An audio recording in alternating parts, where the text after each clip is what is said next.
Liberty Nation with Tim Donner. So James Comey escapes indictment, for now at least. Democrats prepare for their third round of debates next month with one candidate seemingly on the rise and threatening the current frontrunner.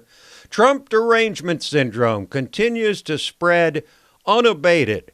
Joining us to weigh in on all this is LibertyNation.com national correspondent Joe Schaeffer. Hello, Joe. Hello, Tim. Thanks for having me. Well, it's always a pleasure. So let's start with James Comey. He told the president, quote, "I don't do sneaky things. I don't leak. I don't do weasel moves," unquote.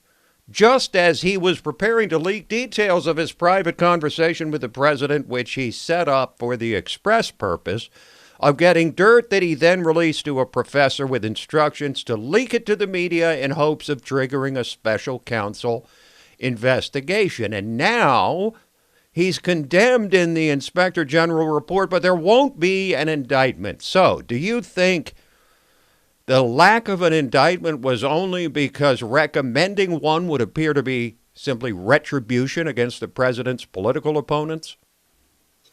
You know, I'm not sure what the motivations there were, but what I think everyone agrees on is that Comey is way out of line claiming that he's been vindicated in some way by this. He is not out of the water at all.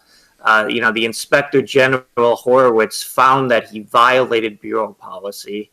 He's taking memos home. He's leaking them to the press.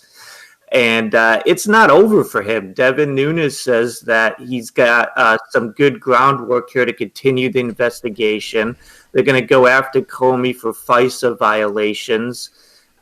So for him to claim vindication is just as ridiculous as everything they did during that whole Trump-Russia circus to begin with.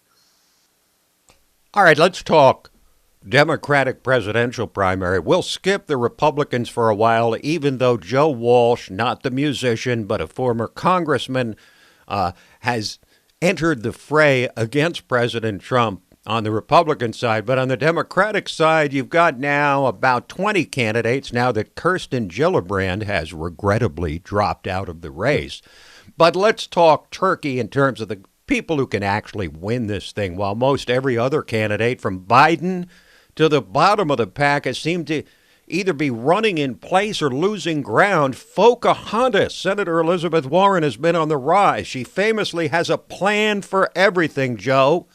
Do you think it's the specific, albeit radical, policy she keeps putting out that is producing this rise, or is she just outworking and out-strategizing the others? I don't think it's anything she's doing, to tell you the truth. The Democrats know they need someone to emerge.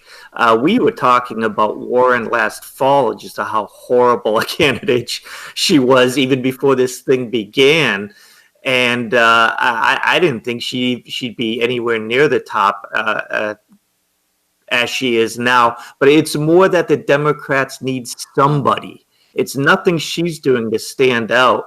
I do think that the groundwork is going well for her now because it's turning more towards policy.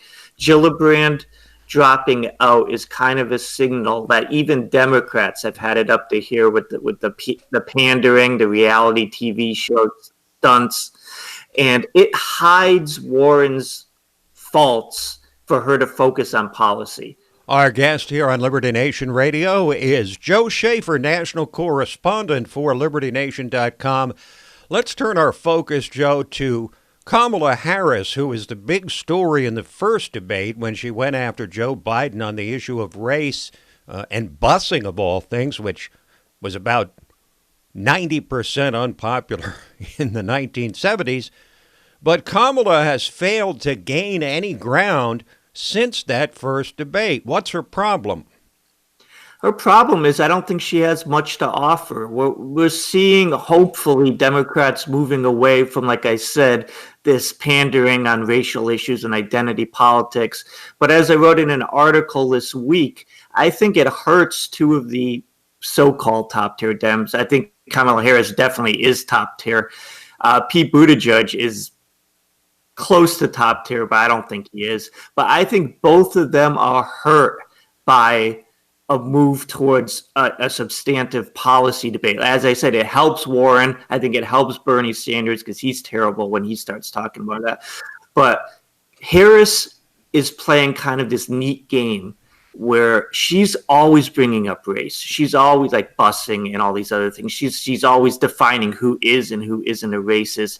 But she's trying to position herself as the person who's above all this at the same time that she's constantly throwing it in everybody's face. Right. Well, she's got a basic problem, which is squaring her record as an aggressive prosecutor who put a lot of people in jail with her rhetoric as a social justice warrior. It doesn't align properly, and I think that's been a big part of the problem she's had getting above the 6 or 7% threshold.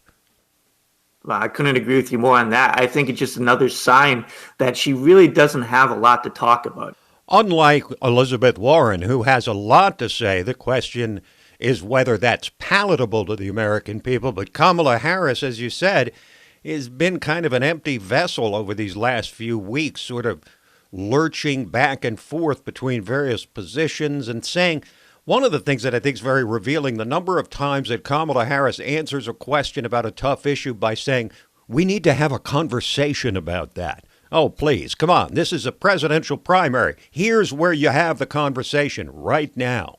But let's turn over to Joe Biden for a second, because he's still well ahead in the polls, although he struggles in those first states of Iowa and New Hampshire.